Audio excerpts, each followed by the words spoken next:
레위기 24장부터 25장까지입니다. 레위기 24장. 주님께서 모세에게 말씀하셨다. 너는 이스라엘 자손에게 명하여 올리브를 찧어서 짜낸 깨끗한 기름을 가져다가 등불을 켜게 하되 그 등불을 늘 켜두어라. 아론을 시켜 회막안 증거궤 앞에 처 있는 휘장 바깥에 그 등불을 켜두어 저녁부터 아침까지 주 앞에 계속 켜두게 하여라. 이것은 너희가 대대로 길이 지켜야 할 규례이다. 아론은 주 앞에서 순금 등잔대 위에 그 등불을 늘 켜두어야 한다. 너는 고운 밀가루를 가져다가 과자 한 개당 밀가루 10분의 2 에바를 들여 과자 12개를 구워 한 줄에 6개씩 두 줄로 주의 앞 순금 상위에 차려 놓아라. 그리고 각 줄에 하나씩 순전한 향을 얹어라.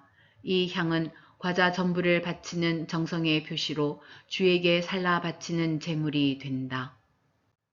안식일이 올 때마다 아론은 이스라엘 자손을 대신하여 이 음식을 주 앞에 늘 차려 놓아야 한다. 이것은 영원한 언약이다. 이 제물은 아론과 그의 아들들의 몫이다. 이것은 주에게 살라 바치는 제물 가운데서도 가장 거룩한 것인 만큼 그들은 이것을 거룩한 곳에서 먹어야 한다. 이것은 그들이 길이 지켜야 할 규례이다. 이스라엘 자손 가운데 한 아들이 있었는데 그의 어머니는 이스라엘 사람이고 아버지는 이집트 사람이다. 이스라엘 여자에게서 난 그 아들이 한 번은 진에서 어떤 이스라엘 남자와 싸웠다. 이스라엘 여자에게서 난 아들이 주님의 이름을 모독하면서 저주하는 말을 하였다. 그래서 사람들은 그를 끌고 모세에게로 왔다. 그의 어머니 이름은 슬로밋인데 단 지파에 속하는 디브리라는 사람의 딸이다. 사람들은 그를 가두어 놓고 주님의 뜻이 그들에게 밝혀질 때까지 기다렸다.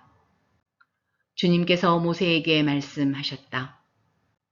나 주를 저주하는 말을 한 그를 너는 진 바깥으로 끌어내라.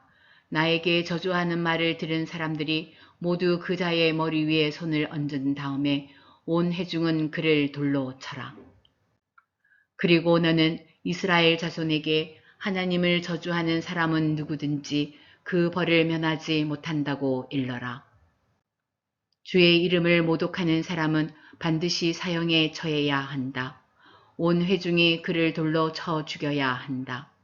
주의 이름을 모독하는 사람은 이스라엘 사람은 말할 것도 없고 외국 사람이라 하여도 절대로 살려두어서는 안 된다. 남을 죽인 사람은 반드시 사형에 처해야 한다. 짐승을 죽인 사람은 생명으로 생명을 갚아야 하므로 살아있는 것으로 물어주어야 한다. 자기 이웃에게 상처를 입혔으면 피해자는 가해자가 입힌 만큼 그 가해자에게 상처를 입혀라. 부러뜨린 것은 부러뜨린 것으로, 눈은 눈으로, 이는 이로 갚아라. 상처를 입힌 사람은 자기도 그만큼 상처를 받아야 한다. 남의 짐승을 죽인 사람은 그것을 물어주어야 하고 사람을 죽인 사람은 반드시 사형에 처해야 한다. 이 법은 이스라엘 사람에게는 말할 것도 없고 함께 사는 외국 사람에게도 같이 적용된다. 나는 주 너희의 하나님이다. 모세가 이렇게 이스라엘 자손에게 말을 전하니 사람들은 주님을 저주한 그를 진 바깥으로 끌어내서 돌로 쳐 죽였다. 이렇게 이스라엘 자손은 주님께서 모세에게 명하신 그대로 하였다. 레위기 25장. 주님께서 시내산에서 모세에게 말씀하셨다. 너는 이스라엘 자손에게 말하여라. 그들에게 다음과 같이 일러라. 내가 너희에게 주기로 한 그 땅으로 너희가 들어가면 나 주가 쉴 때에 땅도 쉬게 하여야 한다. 6해 동안은 너희가 너희 밭에 씨를 뿌려라. 6해 동안은 너희가 포도원을 가꾸어 그 소출을 거두어라. 그러나 일곱째 해에는 나 주가 쉼으로 땅도 반드시 쉬게 하여야 한다. 그 해에는 밭에 씨를 뿌려도 안 되며 포도원을 가꾸어도 안 된다. 거둘 때에 떨어져 저절로 자란 것들은 거두지 말아야 하며 너희가 가꾸지 않은 포도나무에서 저절로 열린 포도도 따서는 안 된다. 이것이 땅의 안식년이다. 땅을 이렇게 쉬게 해야만 땅도 너희에게 먹거리를 내어줄 것이다. 너뿐만 아니라 남종과 여종과 품꾼과 너와 함께 사는 나그네에게도 먹거리를 줄 것이다. 또한 너의 가축도 너희 땅에서 사는 짐승까지도 땅에서 나는 모든 것을 먹이로 얻게 될 것이다. 안식년을 7번 세어라. 7년이 7번이면 안식년이 7번 지나 49년이 끝난다. 일곱째 달 열흘날은 속죄일이니 너희는 뿔 나팔을 크게 불어라. 나팔을 불어 너희가 사는 온 땅에 울려 퍼지게 하여라. 너희는 50년이 시작되는 이 해를 거룩한 해로 정하고 전국의 모든 거민에게 자유를 선포하여라. 이 해는 너희가 희년으로 누릴 해이다. 이 해는 너희가 유산 곧 분배받은 땅으로 돌아가는 해이며 저마다 가족에게로 돌아가는 해이다. 50년이 시작되는 해는 너희가 희년으로 지켜야 하는 해이다. 희년에는 씨를 뿌리지 말고 저절로 자란 것을 거두어서도 안 되며 너희가 가꾸지 않은 포도나무에서 저절로 열린 포도도 따서는 안 된다. 그 해는 희년이다. 너희는 그 한 해를 거룩하게 보내야 한다. 너희는 밭에서 난 것을 먹게 될 것이다. 이렇게 희년이 되면 너희는 저마다 유산 곧 분배받은 땅으로 돌아가야 한다. 너희가 저마다 제 이웃에게 무엇을 팔거나 또는 이웃에게서 무엇을 살 때에는 부당하게 이익을 남겨서는 안 된다. 내가 내 이웃에게서 밭을 사들일 때에는 희년에서 몇 해가 지났는지를 계산하여야 한다. 파는 사람은 앞으로 그 밭에서 몇 번이나 더 소출을 거둘 수 있는지 그 횟수를 따져서 너에게 값을 매길 것이다. 소출을 거둘 횟수가 많으면 너는 값을 더 치러야 한다. 희년까지 남은 횟수가 얼마 되지 않으면 너는 값을 깎을 수 있다. 그가 너에게 실제로 파는 것은 거기에서 거둘 수 있는 수확의 횟수이기 때문이다. 너희는 서로 이웃에게서 부당하게 이익을 남기려고 해서는 안 된다. 너희는 하나님 두려운 줄을 알아야 한다. 나는 주 너희의 하나님이다. 그러므로 너희는 내가 세운 규례를 따라서 살고 내가 명한 법들을 지켜서 그대로 하여야 한다. 그래야만 그 땅에서 너희가 안전하게 살 수 있을 것이다. 땅은 소출을 낼 것이고 그것으로 너희가 넉넉히 먹을 수 있을 것이며 거기에서 안전하게 살 수 있을 것이다. 일곱째 해에는 씨를 뿌려도 안 되고 소출을 거두어 들여서도 안 된다면 그 해에 우리는 무엇을 먹을까 하고 너희는 물을 것이다. 그러나 여섯째 해에 내가 너희에게 복을 베풀어 새해 동안 먹을 소출이 그 한 해에 나게 하겠다. 여덟째 해 곧 너희가 다시 씨를 뿌리는 그 해에 너희는 묵은 곡식을 먹을 것이다. 아홉째 해가 되어서 햇 곡식이 날 때까지 너희는 묵은 곡식을 먹을 것이다. 땅을 아주 팔지는 못한다. 땅은 나의 것이다. 너희는 다만 나그네이며 나에게 와서 사는 임시 거주자일 뿐이다. 너희는 유산으로 받은 땅 어디에서나 땅 무르는 것을 허락하여야 한다. 내 친척 가운데 누가 가난하여 그가 가진 유산으로 받은 땅의 얼마를 팔면 가까운 친척이 그 판 것을 물을 수 있게 하여야 한다. 그것을 물을 친척이 없으면 형편이 좋아져서 판 것을 되돌려 살 힘이 생길 때까지 기다려야 한다. 판 땅을 되돌려 살 때에는 그 땅을 산 사람이 그 땅을 이용한 횟수를 계산하여 거기에 해당하는 값을 빼고 그 나머지를 산 사람에게 치르면 된다. 그렇게 하고 나면 땅을 판 그 사람이 자기가 유산으로 받은 그 땅을 다시 차지한다. 그러나 그가 그 땅을 되돌려 살 힘이 없을 때에는 그 땅은 산 사람이 희년이 될 때까지 소유한다.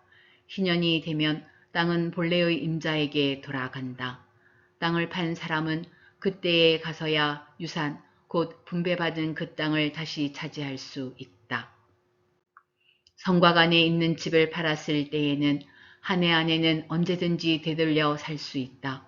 집을 판 사람은 한 해 동안은 그것을 물을 수 있는 권리가 있다. 그러나 판 사람이 그것을 한 해 안에 되돌려 사지 못하면 성곽 안에 있는 그 집은 아주 산 사람의 소유가 되어 대대로 그 자손에게 넘어간다. 희년이 되어도 본래의 집 임자에게 돌아가지 않는다. 그러나 성곽이 없는 마을에 지은 집은 그것들을 토지와 같이 여겨 판 사람이 언제든지 물을 수 있고 되돌려 살 힘이 없을 때에는 희년이 될 때까지 기다렸다가 본래의 임자가 그것을 다시 차지한다. 그러나 레위 사람의 성읍, 곧 그들이 유산으로 받은 성읍 안에 있는 집은 그렇지 않다. 레위 사람은 성읍 안에 있는 집을 팔았어도 언제든지 그것을 다시 물을 수 있다. 그가 물르지 않으면 성읍 안에 있는 그 팔린 집은 희년이 되면 본래의 임자에게 되돌아간다. 레위 사람의 성읍 안에 있는 집은 이스라엘 자손이 레위 사람의 유산으로 준 것이기 때문이다. 레위 사람의 성읍에 딸린 땅도 또한 영원히 레위 사람의 유산이기 때문에 팔 수 없다. 너희 동족 가운데 아주 가난해서 도저히 자기 힘만으로는 살아갈 수 없는 사람이 너희의 곁에 살면 너희는 그를 돌보아 주어야 한다. 너희는 그를 나그네나 임시 거주자처럼 너희와 함께 살도록 하여야 한다. 그에게서는 이자를 받아도 안 되고 어떤 이익을 남기려고 해서도 안 된다.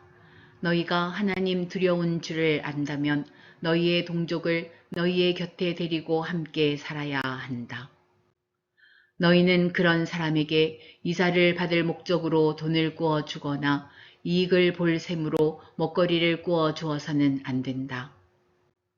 나는 너희의 하나님이 되려고 너희에게 가나안 땅을 주고 너희를 이집트 땅에서 이끌어낸 주 너희의 하나님이다.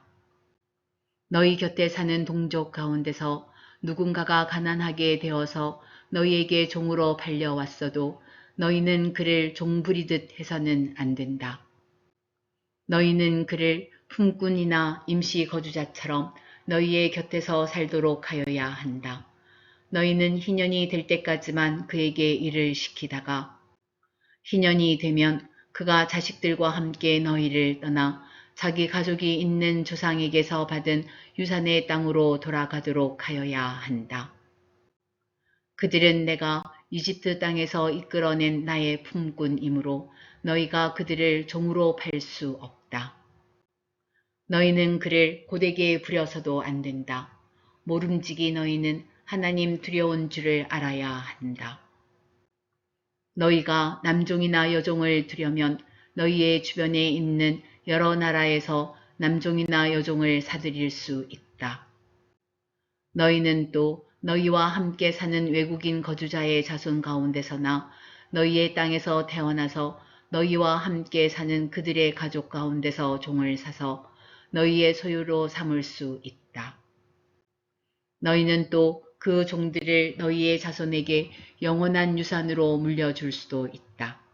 바로 이들은 너희가 종으로 부려도 된다. 그러나 너희의 동포 이스라엘 자손들끼리 서로 고되게 부려서는 안 된다. 너희와 함께 사는 나그네 신세된 외국 사람이나 임시 거주자 가운데는 부자로 사는 사람이 있는데 마침 그 이웃에 너희의 동족이 살고 있다가 가난하게 되어서 그 외국 사람에게나 너희와 같이 사는 임시 거주자에게나 그 가족 가운데 누구에게 종으로 팔렸다고 하자. 종으로 팔려간 다음이라 하더라도 그는 종으로 팔릴 때에 받은 값을 되돌려 주고 풀려날 권리가 있다. 그의 친척 가운데 누군가가 값을 대신 치르고 그를 데려올 수 있으며 삼촌이나 사촌이 그를 데리고 나올 수도 있고 그의 가문에 속한 살부치가 그를 데리고 나올 수도 있다. 그 사람이 넉넉하게 된 뒤에 스스로 그 값을 치르고 나올 수도 있다. 그 경우에 그는 종으로 팔렸던 그 해로부터 희년이 될 해까지의 횟수를 자기를 산 사람과 함께 계산하여 그 횟수에 따라 돌려줄 값을 정하여야 한다. 그 가운데서 그가 주인을 섬기며 일한 기간은 그가 이미 주인에게 일을 하여 준 기간이므로 값의 일부를 치른 것으로 계산하여야 한다. 아직 희년까지 남은 횟수가 많으면 남은 횟수만큼 많이 내고 나와야 한다. 그는 종으로 팔릴 때에 받은 몸값에서 그 집에서 일한 횟수의 품삯 쓸 때는 나머지를 무르는 값으로 치르면 된다. 희년까지 남은 횟수가 얼마 되지 않으면 그 횟수를 따져서 그만큼 적게 치르면 된다. 이때에도 그는 일한 횟수와 남은 횟수를 자기를 종으로 산 주인과 함께 계산하여 무르는 값을 정하여야 한다. 주인은 그를 해마다 고용하는 것으로 하고 그를 품꾼으로 대접하여야 한다. 어떤 주인이라도 그 종을 심하게 부려서는 안 된다. 위에서 말한 여러 방법 가운데 어느 하나로도 풀려날 길이 없다 하더라도 희년이 되면 그는 풀려날 수 있다. 자기만이 아니라 자식들도 그와 함께 풀려난다.